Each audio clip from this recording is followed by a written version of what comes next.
बुद्ध अपने शिष्यों को दे रहे थे उपदेश। तभी एक व्यक्ति को बुद्ध की बातें अच्छी नहीं लगीं। वह उठा और बुद्ध का अपमान कर दिया। बुरी बातों को बार बार याद करने से हमारी परेशानियां बढ़ती हैं, मन अशांत होता है। इसीलिए दुख देने वाली बातों को भूलकर आगे बढ़ना चाहिए।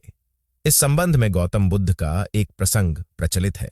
गौतम बुद्ध अलग अलग क्षेत्रों में भ्रमण करते और अपने शिष्यों को उपदेश देते थे। एक गांव में वे उपदेश दे रहे थे। बुद्ध ने कहा कि क्रोध ऐसी अग्नि है जिसमें क्रोध करने वाला खुद भी जलता है और दूसरों को भी जलाता है। बुद्ध के प्रवचन सुनने के लिए बड़ी संख्या में लोग वहां बैठे थे। उन लोगों में बहुत गुस्से वाला एक व्यक्ति भी बैठा हुआ था। उसे ये बातें पसंद नहीं आई। वह अचानक उठा और बोलने लगा कि बुद्ध, तुम पाखंडी हो। बद्ध ही बड़ी बातें करना ही तुम्हारा काम है। तुम लोगों को भ्रमित कर रहे हो। तुम्हारी ये बातें आज कोई मायने नहीं रखती हैं। व्यक्ति लगातार बुद्ध को अपमानजनक बातें सुना रहा था।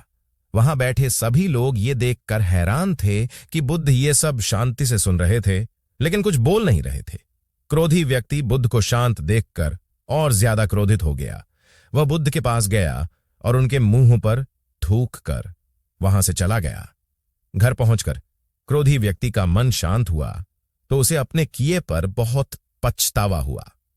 वह बुद्ध से क्षमा मांगने पहुंचा, लेकिन उस गांव से बुद्ध पड़ोस के गांव के लिए निकल चुके थे। वह व्यक्ति बुद्ध को खोजते हुए दूसरे गांव में पहुंच गया। वहां व्यक्ति को जैसे ही बुद्ध दिखाई दिए, वह उनके चरणों में गिर गया और क्षमा मांगने लगा। बुद्ध ने उस व्यक्ति से पूछा, तुम कौन हो और क्षमा क्यों मांग रहे हो? उस व्यक्ति ने कहा, क्या आप भूल गए? मैंने कल आपके साथ बुरा व्यवहार किया था, आपका अपमान किया था। बुद्ध ने कहा, बीता हुआ कल और तुम अभी भी वहीं रुके हुए हो। तुम्हें गलती पर पछतावा है। तुमने पश्चाताप कर लिया। अब तुम निष्पाप हो गए हो। बुरी बातें याद करते रहने से हमारा आज बर्बाद हो जाता है। इस आदत की वजह से भविष्य भी बिगड़ सकता है।